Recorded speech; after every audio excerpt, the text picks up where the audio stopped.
Hello friends, welcome back to my YouTube channel. ఈరోజు మన ride వచ్చేసి మురుదేశ్వర్ టెంపుల్ అనమాట. ప్రజెంట్ అయితే మనము గోకర్ణలో అయితే ఉన్నాము. ఇక్కడ నుంచి కరెక్ట్గా ఒక 85 కిలోమీటర్స్ అయితే ఉంది. అక్కడికి వెళ్ళిన తర్వాత మురుదేశ్వర్ టెంపుల్ వ్యూ మొత్తం చూసుకొని అట్లనే గోపురం కూడా ఎక్కేసి తర్వాత నెక్స్ట్ ప్లాన్ ఎక్కడ అనేది అయితే నేనైతే తీసుకుంటా. ఇక లేట్ చేయకుండా వీడియోలోకి అయితే వెళ్ళిపోదాం.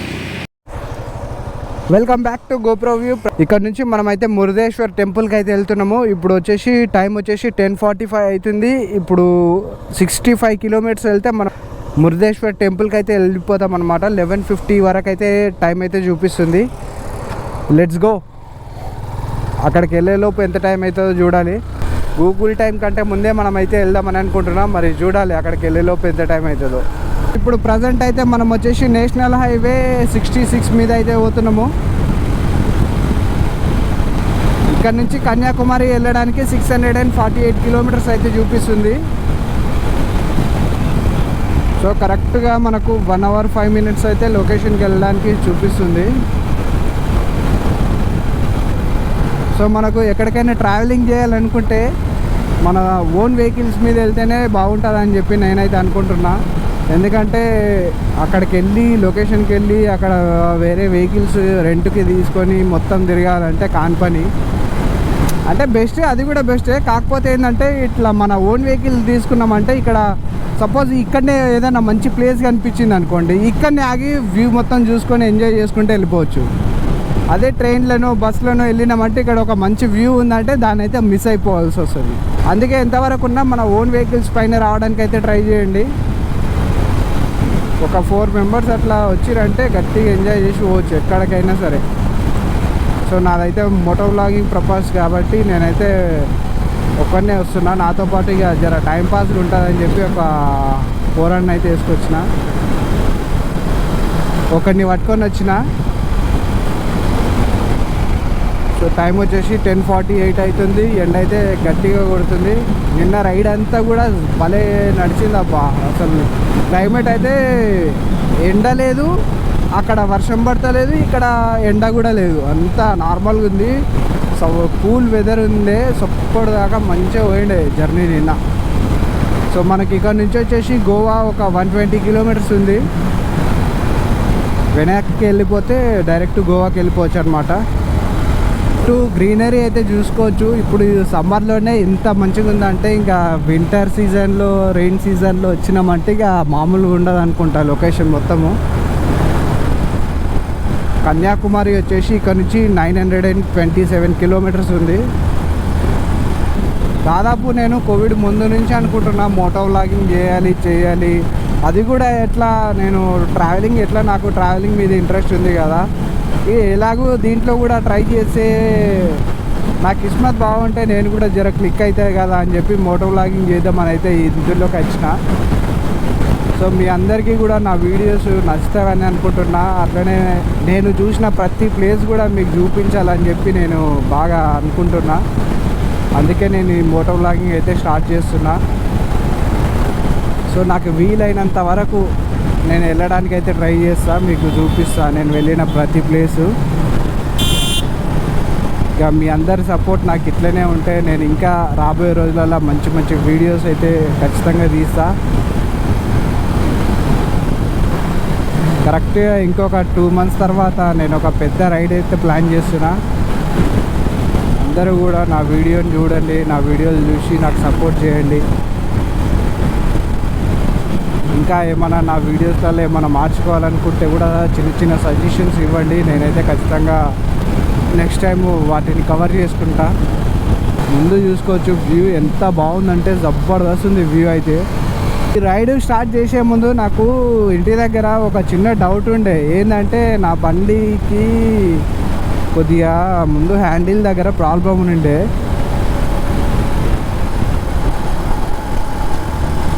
నా బండి మంచిగా సేఫ్గా వెళ్ళి తీసుకొస్తుందా అని చెప్పి నేనైతే అనుకునేడే.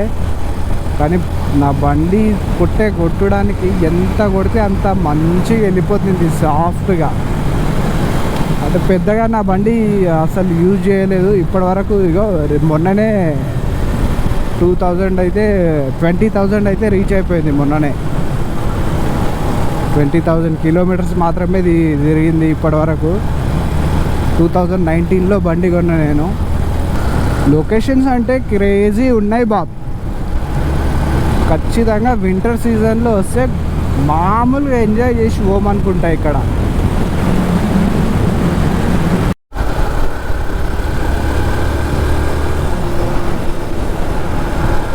ఆగాన్షిని రివర్ చూడండి ఎంత బాగుందో. బాబా బాబా బాబా సూపర్ వ్యూ అయితే ఉంది ఇక్కడ. ఓహో మన కాక హ్యాండిల్ చూడు, బండి చూడు ఎట్లుంది. ఆహా ఈ రేంజ్లో వేయించుండే కాక బండిని, అర్థం కాలే.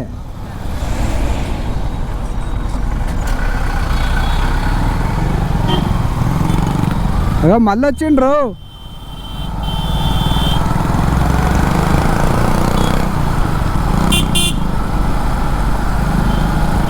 ఏంద్రా ఈ రేంజ్లో పెట్టిపించిండు వీడు.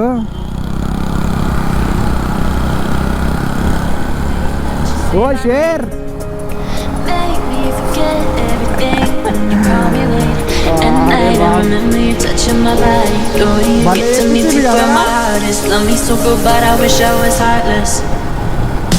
రాయల్ ఎన్ఫీల్డ్ చేయించినట్టు చేయించిండు బండిని.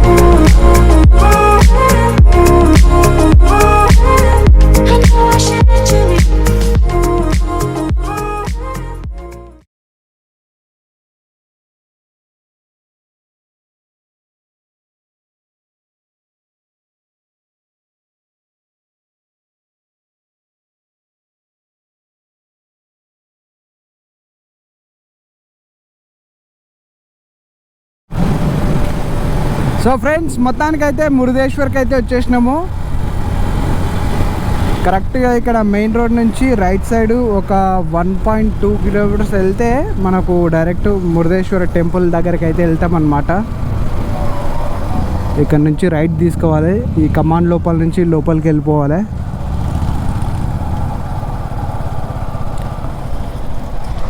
ఓం నమః శివాయ. సో ఇక కమాన్ దగ్గర నుంచి కరెక్ట్గా 1 కిలోమీటర్ అయితే ఉంది. ఎదురుగా చిన్నగా కనిపిస్తుంది టెంపుల్ గోపురము, రాజగోపురం కనిపిస్తుంది. ఇంకా శివుడి విగ్రహం కూడా చిన్నగా అయితే కనిపిస్తుంది. ఇక దగ్గరికి వస్తే ఇక ఒక రేంజ్లో అయితే కనిపిస్తుంది. మామూలుగా చిన్న చిన్న షార్ట్ వీడియోస్లలో దానిలలో చూస్తేనే క్రేజీ అనిపిస్తుంది. ఇక దగ్గరికి వెళ్ళి చూస్తే ఇంకా ఏ రేంజ్లో ఉంటుందో చూడాలి. కిరణ్ మామూలుగా లేదు కదా.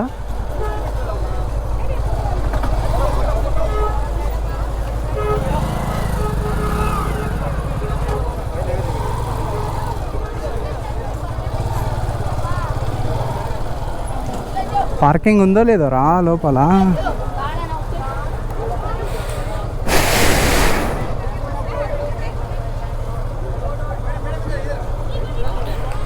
ఇదిరా టెంపుల్.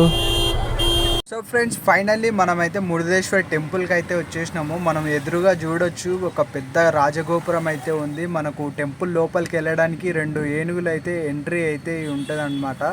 ఇక్కడ ఈ గోపురం ఏదైతే ఉందో ఈ గోపురం హైట్ వచ్చేసి 20 అంతస్తులు అనమాట. ఇది ప్రపంచంలోనే అతిపెద్ద గోపురం అనమాట. చాలాసార్లు అనుకునిండే నేను కూడా ఒకసారి గోకర్ణ టెంపుల్ దగ్గరికి వెళ్ళాలని చెప్పి.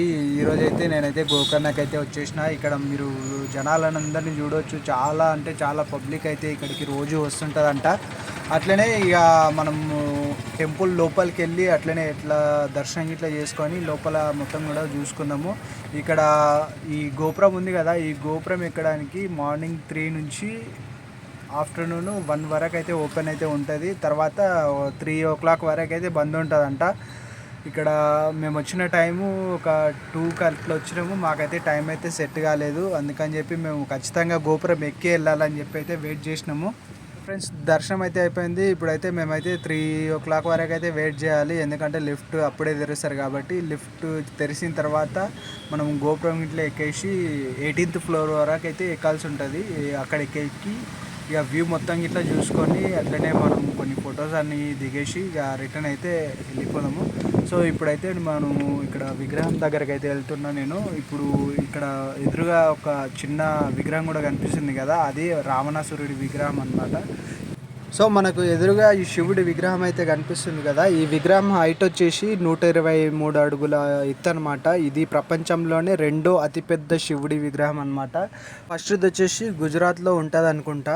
శివుడి విగ్రహం కింద ఒక మ్యూజియం అయితే ఉంటుంది. ఈ మ్యూజియం అయితే ఖచ్చితంగా విజిట్ చేయండి. ఒక పర్సన్కి వచ్చేసి 20 రూపీస్ ఏమో తీసుకుంటారు. ఖచ్చితంగా అయితే విజిట్ చేయండి.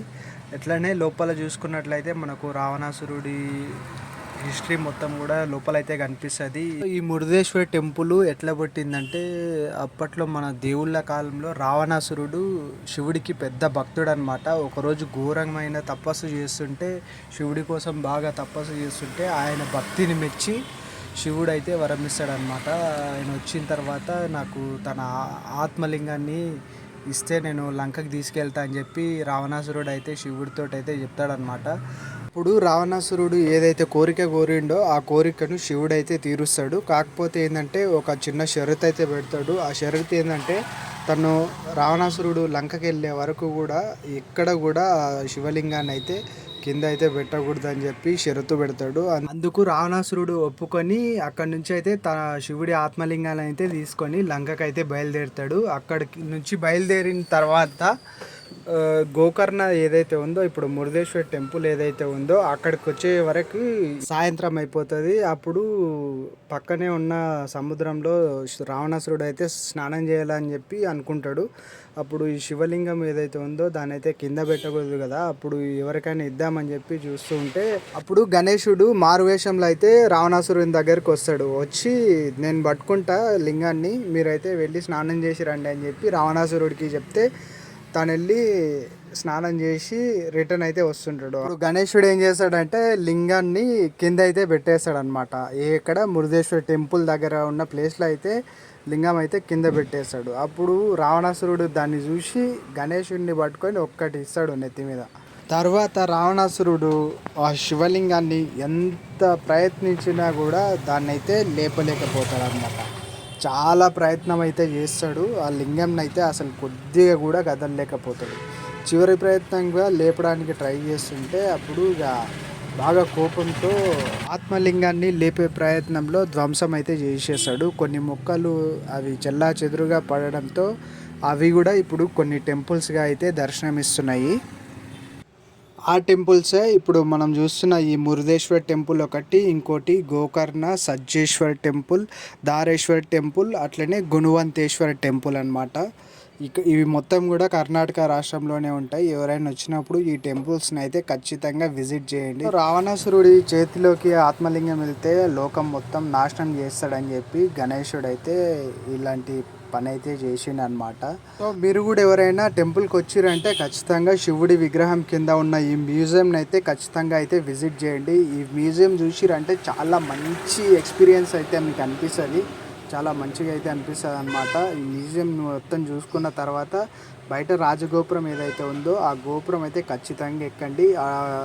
టెంపుల్ ఓపెనింగ్ టైం వచ్చేసి మార్నింగ్ 3 నుంచి మధ్యాహ్నం 1 గంట వరకు అయితే ఓపెన్ ఉంటుంది. తర్వాత 3 o'clock నుంచి మళ్ళీ ఓపెన్ అయితే చేస్తారనమాట. నాకు తెలిసి దర్శనం చేసుకోవచ్చేమో అనుకుంటున్నా. కాకపోతే ఏంటంటే రాజగోపురం ఉంది కదా, దాన్ని అయితే 1 గంట నుంచి 3 వరకు అయితే బంద్ అయితే చేస్తారనమాట.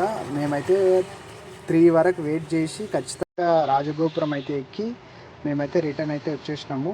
సో ఫ్రెండ్స్, నెక్స్ట్ అయితే మీకు రాజగోపురం సంబంధించిన వ్యూస్ అయితే చూపిస్తాను నేను. సో ఈ వీడియో కనుక మీకు నచ్చినట్లయితే లైక్ చేయండి, షేర్ చేయండి, సబ్స్క్రైబ్ చేయండి. అట్లనే రాబోయే రోజుల్లో మన ఛానల్లో మంచి మంచి వీడియోస్ అయితే నేను ముందుకు వస్తాను.